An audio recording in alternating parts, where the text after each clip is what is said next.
देखिए, यहाँ पे एक ट्रेंड है कि जो भी बच्चा नाकारा होता है उसको कहते हैं बाहर भिजवा दो, और वो आपने देखा कि ये जो ह्यूमन ट्रैफिकिंग वगैरह है उसमें भी इन लोगों को भेजते हैं, तो बाहर जाके वो बेशक टोकरियां उठाएं, कुछ करें, वो कर लेते हैं।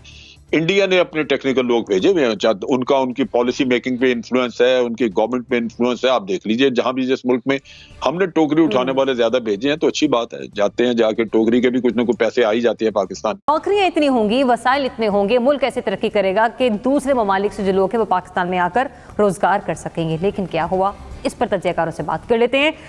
कामरान, जरा ये बताइएगा, 10 लाख लोग जा चुके हैं गुज़िश्ता 2.5 सालों के दौरान। पीटीआई गवर्नमेंट आने वाले 2.5 सालों में ये सिलसिला रोक सकती है? मेरे ख्याल में इसको देखने के दो तरीके हैं। ये ज़रूरी नहीं है कि मुल्क से बाहर जब लोग जाते हैं तो ये गलत बात भी है। अगर आप याद हो तो हालिया अभी 18 नवंबर से यूएई ने वर्क वीज़ा पर बैन लगा रखा है, जिसकी वजह से पाकिस्तान को काफ़ी नुकसान हो सकता है। ये डिपेंड करता है कि किस तरह के लोग जहाँ से बाहर जा रहे हैं। अगर तो ब्रेन ड्रेन का मतलब ये है कि आपकी जो हाई टेक आपके जो लोग हैं, एजुकेटेड लोग हैं, वो बाहर जा रहे हैं, तो वो कंसर्न वाली बात है। और इस वजह से जा रहे हैं कि मुल्क में अपॉर्चुनिटीज़ नहीं हैं, तो ये तो कंसर्न वाली बात है। दूसरी, हमारी एक बहुत बड़ी वर्क फोर्स, आपको पता है कि लोग बाहर जाते हैं, बेशक मुल्क के अंदर हालात जैसे भी हों, बहुत अरसे से ये सिलसिला जारी है और उनका बहुत ज़्यादा कंट्रीब्यूशन है। तो ये देखने वाली बात है, अगर वहाँ पर ये लोग हमारे बाहर जाते हैं और बाहर जाकर वो अच्छा काम करते हैं, या इवन लेबर फोर्स भी है, तो आप ये मत भूलें कि वो पाकिस्तान के लिए बहुत इंपॉर्टेंट है इन दैट सेंस कि जो फॉरेन रेमिटेंस वो वापस भेजते हैं। आपको पता है कि पाकिस्तान को डॉलर्स की बड़ी ज़रूरत है, तो मेरा नहीं ख्याल कि इसको नेगेटिव तरीके से देखना चाहिए।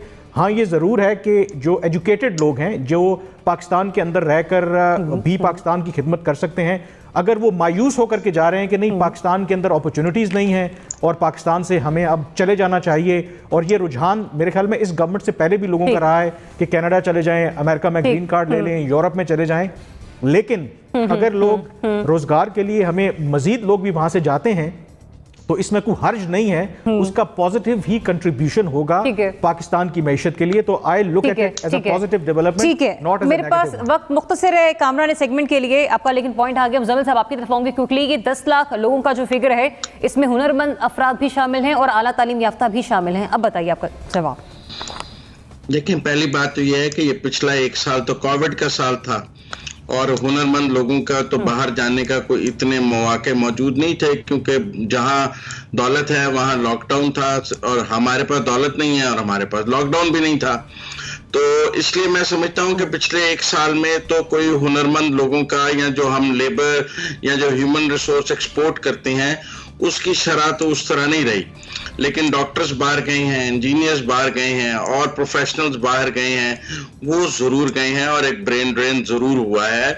इस गवर्नमेंट में इन्फ्लेशन की वजह से जो यहाँ ग्रोथ रेट रुका है, जो यहाँ जॉब अपॉर्चुनिटीज कम हुई हैं, बहुत बड़ी बड़ी कंपनीज ने डाउनसाइजिंग की है, मल्टीनेशनल्स ने डाउनसाइजिंग की है पाकिस्तान में, जिन्होंने कभी 70 साल में डाउनसाइजिंग नहीं की है।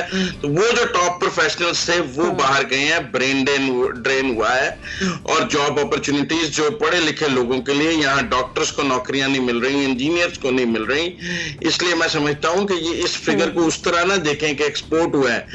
एक्सपोर्ट तो कहीं हुई नहीं, ये तो हमारा ब्रेन ड्रेन हुआ सारा इन 2 सालों में। लोग कहते थे कि बाहर से आएंगे वो प्रोफेशनल्स यहाँ काम करने के लिए, हमने अपने भेज दिए। ठीक है मुज़म्मिल साहब, पॉइंट आपका आगे, वक्त मेरे पास मुख्तसर है। जुनैरा, आपकी तरफ आऊंगी क्विकली प्लीज।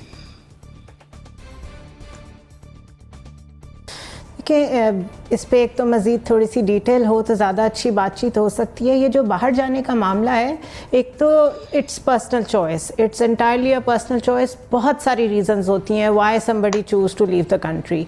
लेकिन जहाँ तक इसमें ताल्लुक़ है कि कोई बाहर उन्हें जॉब्स मिल गई होंगी, ऐसा हरगिज़ नहीं है। इवन पैंडमिक से 1 साल पहले भी सारे यूरोप में, US पे जॉब्स का बहुत इशू था। इमिग्रेंट्स का मेजर पॉलिसी कंसर्न था लोगों का कि यहाँ मज़ीद लोग ना आए हमारे मुल्कों में। ब्रेग्जिट आपके सामने बहुत बड़ी मिसाल है। तो इसको डाटा को मेरे ख्याल है थोड़ी सी और डिटेल में देखने की जरूरत है कि ये कहने की कोशिश क्या कर रहा है। ठीक है NBC क्विकली प्लीज। देखिए, वहां से लोग निकाले जा रहे हैं UAE से, सऊदी अरब से, जहां से आप नाम ले लें, निकाले जाए। कोविड ने तबाही फैला दी है। ये 10 लाख लोग कौन हैं? अगर बाहर गए तो बहुत अच्छी बात है, हमें फॉरेन एक्सचेंज हासिल होगा, लेकिन कौन है, कैसे गए, किस तरह गए, किसने नौकरी दी, बहुत से सवाल पैदा होते हैं। मेरा ख्याल ये है कि हुकूमत ने जो 55 से 70 लाख लोग बेरोजगार किए हैं अपने दौर में, उसका असर तो आएगा, लोग भागेंगे और लोग भागना चाह रहे हैं। और अगर किसी को नौकरी मिल रही है, हमें तो हमें इतराज क्या है, पॉइंट मुझे पैसा मिलेगा वापस। 30 सेकंड्स है एनबीसी जनरल साहब क्विकली। देखिए, यहाँ पे एक ट्रेंड है कि जो भी बच्चा नकारा होता है उसको कहते हैं बाहर भिजवा दो, और वो आपने देखा कि ये जो ह्यूमन ट्रैफिकिंग वगैरह है उसमें भी इन लोगों को भेजते हैं, तो बाहर जाके वो बेशक टोकरियां उठाएं, कुछ करें, वो कर लेते हैं। इंडिया ने अपने टेक्निकल लोग भेजे हुए हैं, उनका उनकी पॉलिसी मेकिंग पे इन्फ्लुएंस है, उनकी गवर्नमेंट पे इन्फ्लुएंस है। आप देख लीजिए, जहां भी जिस मुल्क में हमने टोकरी उठाने वाले ज्यादा भेजे हैं तो अच्छी बात है, जाते हैं, जाके टोकरी के भी कुछ ना कुछ पैसे आ ही जाते हैं पाकिस्तान में। चले, it's a long debate as you said earlier. और दूसरा ये कि अगर हमारे यहाँ से पाकिस्तानी जा भी रहे हैं तो फॉरेन एक्सचेंज जो है वो पाकिस्तान में आने की तवक्को की जा सकती है, लेकिन देखना यह है कि इसमें आला तालीम लोग, हुनरमंद तबका जो है वो कितना शामिल है। इजाज़त दीजिए।